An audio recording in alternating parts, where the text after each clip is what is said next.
오늘 또 그대의 최고의 날입니다. 임은미 선교사 묵상입니다.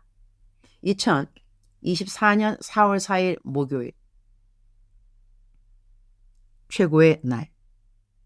우리의 마지막 모습이 어떠함을 미리 아셔도 끝까지 기회를 주시는 주님. 역대하 7장. 나는 매일 읽지는 못하지만 담장한 식구들이 정성스럽게 손글씨 써서 보내주는 편지글을 시간 되는 대로 읽는다.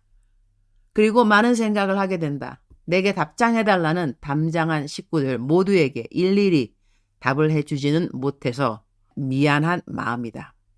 어제는 아래의 글을 읽으면서 하나님이 마음을 바꾸어 주시면 우리가 어떠한 삶의 열매를 맺게 되는가, 그런 생각을 저절로 하게 되었다.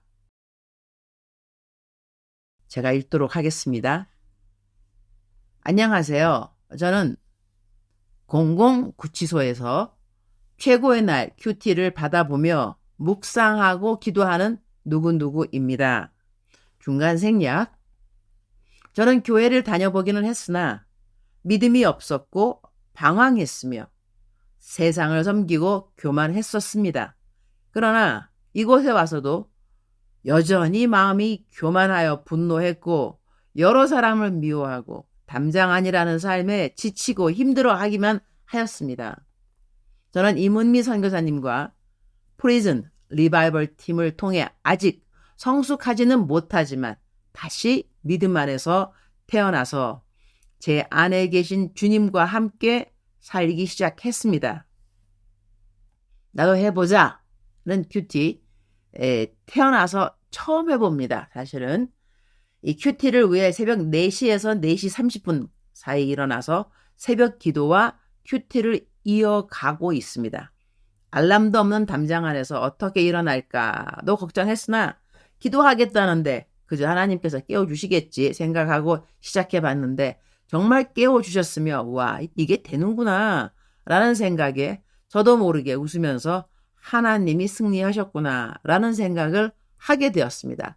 전에는 눈으로 읽다 보면 그저 졸음이 오기만 했던 성경을 하루에 한 장 묵상하면서 오늘은 어떤 말씀을 주실까 하는 마음으로 하나의 구절을 찾다 보니 게임하듯 즐겁게 성경을 읽게 되었습니다. 그리고 저도 모르게 선교사님이 알려주신 구절뿐 아니라 다른 구절에서도 하나님의 감동을 찾게 되었습니다. 담장 안에 있는 사람들이 얼마나 대단하고 훌륭하고 좋은 사람이 있겠습니까? 이들과 함께하는 것이 너무 화가 나고 싫었는데 어느 날 저는 9명의 예수님과 함께 있다는 생각을 해보자 하는 마음이 들었고 그 이후로 사람들이 달라 보이고 조금씩 배울 점도 찾아보게 되었습니다. 중간 생략. 다만 이제 저는 단 하나, 저 역시 하나님의 음성을 듣고 깨닫기만을 원하고 기도합니다. 제게 바라시는 것이 어떤 것인지 알게 하시고 듣게 하시기를 원합니다. 위에 글을 보낸 담장한 식구에게 아래 글이 조금이라도 답이 되었으면 한다. 하나님이 우리 모두에게 원하시는 공통적인 것이 있다면 무엇일까? 말씀대로 살아가라는 것 아닐까? 말씀대로 살아가려면 말씀을 읽어야 하고 말씀을 읽다 보면 저절로 하나님이 나에게 어떠한 삶을 살기 원하시는지 알게 되리라고 나는 생각한다. 어제 나는 아주 어려운 시간을 가졌는데 많은 분들이 기도해 주셔서 그래도 어려운 시간을 잘 넘겼다고 생각한다. 내 삶에 2번 다시는 이런 일이 없었으면 그런 마음도 있지만 내 푸사에 내가 적어놓은 나의 말을 다시 한번 생각해 본다. 내 삶에 일어나는 모든 일들은 하나님이 나 사랑하심을 깨닫게 하심이라. 감사를 고백하면 그 어느 것이 힘든 것이 있을까? 감사는 영적 전쟁의 가장 아주 강력한 무기가 됨을 알고 있음을 감사. 감사는 어느 상황에서도 할 수 있으니 감사. 행복하지 않아도 감사할 수 있고 병이 낫지 않아도 감사할 수 있고 재정에 대한 두려움이 엄습해와도 감사는 할 수 있으니 말이다. 그러니까 감사, 그러면서 감사, 그럴수록 감사, 그럼에도 감사, 그것까지 감사. 우리말 성경 번역입니다. 역대하 7장 17절부터 아래로. 너가 만약 내 앞에서 너의 아버지 다윗이 행한 것처럼 내가 명령한 모든 것을 행하고 내 규례와 법도를 지키면 내가 너의 후손 가운데 이스라엘을 다스릴 사람이 끊어지지 않게 하리라. 고 너의 아버지 다윗과 언약한 대로 너의 나라와 왕위를 굳게 할 것이다. 그러나 너가 내게 등을 돌려서 내가 너에게 준 규례와 명령들을 버리고 나를 떠나 다른 우상들을 섬기고 경배하면 내가 너희에게 준 이 땅에서 이스라엘을 뽑아내고 나의 이름을 위해 거룩하게 한 이 성전을 내 앞에서 버려 모든 민족들 사이에 속담거리와 웃음거리가 되게 하겠다. 이 성전이 지금은 귀하게 여김을 받지만 그때가 되면 지나가는 사람들마다 놀라서 왜 여호와께서 이 땅과 이 성전을 이렇게 비참하게 만드셨는가 하면 사람들은 그들이 자기 조상들을 이집트에서 이끌어내신 그 하나님 여호와를 저버리고 다른 우상들을 흔쾌히 받아들여 경배하고 섬겼기 때문에 여호와께서 이 모든 재앙을 그들에게 내리셨다라고 대답할 것이다.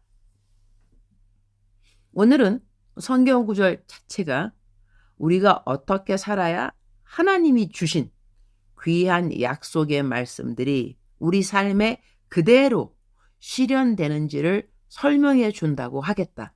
나는 이 성경 구절들을 읽으면서 하나님은 정말 인내가 많으신 분이구나 라는 것을 깨닫게 된다. 하나님은 전지전능하신 분이시다. 솔로몬이 암만 멋있게 온 백성들 앞에서 기도문을 올렸다 해도 하나님은 솔로몬이 어떻게 그의 마지막에 하나님을 배반할 것인가를 알고 계셨다. 하나님의 성전이 너무나 아름답게 지어졌지만 그 성전이 어떻게 완전히 무너질 것인지 하나님은 이미 알고 계셨다. 그럼에도 불구하고 하나님은 이스라엘 백성들이 하나님이 하라는 것을 그대로 하면 어떤 복을 받게 될 것인지에 대하여 설명을 해주신다. 그들이 하나님을 배반할 것을 아시는데도 그들이 그렇지 않기를 바라면서 빌어주는 약속의 말씀들. 이렇게 아름다운 약속의 말씀을 들었음에도 불구하고 나중에 이스라엘 백성들은 하나님을 배반한다. 하나님 알고 계셨던 그대로 된 것이다. 예수님도 가롯 유다를 제자로 삼으셨을 때 그가 당신을 팔아 배신하게 될 제자인지 모르셔서 그를 제자로 선택하셨던 것일까? 모든 것에는 하나님의 섭리가 있는 것이다. 그 섭리는 온 백성이 구원받기 원하시는 하나님의 구속 사역과 연결되어 있는 것이다. 주님, 오늘 또 최고의 날입니다. 우리의 마지막이 어떠함을 아시고도 끝까지 사랑해 주시는 하나님 감사합니다. 주님 앞에 우리의 의의를 가지고 나갈 수 있는 사람은 단 한 사람도 없습니다. 성경에서 돌아온 탕자 이야기를 읽게 되면 방황했던 둘째 아들만 죄인이었던 것이 아닌 것을 깨닫게 됩니다. 둘째 아들을 정죄하면서 자기 의의가 충만했던 큰아들 역시 주님 앞에 죄인이었던 것입니다. 우리 모든 죄인을 긍휼히 여겨주신 하나님 감사합니다. 우리 모든 사람이 하나님의 긍휼을 필요로 합니다. 주님의 긍휼과 자비함을 얻지 못하면 그 누가 이 땅에 오늘이라고 하는 날에 호흡이 있을 수 있을는지요. 우리 하나님은 우리 모든 하나님의 백성들이 성경에 쓰여있는 말씀을 순종하면서 살기를 원하십니다. 그렇게 살고 싶어하는 마음을 가진 자는 이미 하나님의 은혜를 받은 사람들이라고 하겠습니다. 오늘 또 저희 모두에게 읽을 수 있고 외울 수 있고 순종할 수 있는 하나님의 말씀을 주신 우리 하나님께 감사드립니다. 오늘 저는 수양회관에 갑니다. 이번 글로벌 목회자 컨퍼런스 준비해야 하는 일로 저희 후배 선교사들과 함께 갑니다. 가서 마지막으로 준비해야 하는 것들을 모두 다 잘 꼼꼼히 챙겨서 다음 주 월요일부터 시작되는 컨퍼런스에 아무런 부족함이 없도록 도와주옵소서. 주님 사랑합니다. 주님 감사합니다. 오늘 또 우리 주님 저를 보시면서 하루 종일 기쁘시면 참 좋겠습니다. 외울 말씀. 우리가 간절히 원하는 것은 너희 각 사람이 동일한 부지런함을 나타내어 끝까지 소망의 풍성함에 이르러. 히브리서 6장 11절 말씀. 작정서 점수 100점. 사랑하는 그대여. 사랑하는 그대여 출석 부르고 있습니다. 대답하셔야죠. 사랑하는 그대여. 사랑하는 그대여. 오늘은 오랜만에 대연기도, 전체적인 대연기도이지만 항상 대연기도 이렇게 한번 하면 꼭 누군가에게는 저에게 하신 말씀입니다 하는 분이 있으시더라고요. 그래서 그러한 그 한 사람, 그 누군가를 위해서 아니면 두세 사람이 될 수도 있을 것 같고 아니면 모든 사람이 다 될 수 있을 것도 같습니다. 우리가 하나님을 만난다는 것은 하나님의 임재함, 하나님의 임재함을 경험한다는 것, 그것을 알고 있는 사람들이 하나님을 만난다 그런 표현을 하는 것 같습니다. 하나님의 임재하심이라는 것은 우리 각자 우리의 삶 가운데 필요한 대로 임하시기도 하는 것 같습니다. 정말로 즐거움과 그리고 기쁨이 필요한 사람에게는 하나님의 임재하심 자체가 즐거움과 기쁨이 될 수 있고 마음이 불안하고 어찌할 바를 모를 때는 하나님의 임재하심이라는 것이 평강으로 임하기도 합니다. 아버지 오로시오로 또 놀라라마 사랑하는 나의 아들 딸 내 말을 잘 들어볼지니라. 너는 나의 말을 모르는 자가 아니라 너는 나의 음성을 듣지 못하는 자가 아니라 너는 나를 아는 자로다. 여호와 하나님이 너에게 무엇라고 말씀하셨는지 너는 이미 들은 자로다. 들은 대로 행할지니라. 주저하지 말고 망설이지 말고 더 이상 기다리지 말고 내가 한 말 들었던 그 말을 잘 기억하면서 그대로 행할지니라. 여호와 하나님 먼저가 계시고 준비하셨고 예비하신 하나님을 너는 만나게 될 것이니라. 주님 감사합니다. 그렇습니다. 하나님의 임재하심이라는 뜻은 하나님의 살아계심을 저희가 안다는 것입니다. 살아있는 하나님 저희들에게 임재하심으로 나타내 주시기도 하십니다. 저희들을 사랑하여 주시고 임재하여 주시고 동행하여 주시는 하나님 감사합니다. 살아계신 하나님을 오늘 또 찬양합니다. 사랑하는 그대여, 사랑하는 그대여, 사랑합니다. 사랑하는 그대여, 축복합니다. 오늘 또 그대의 최고의 날입니다.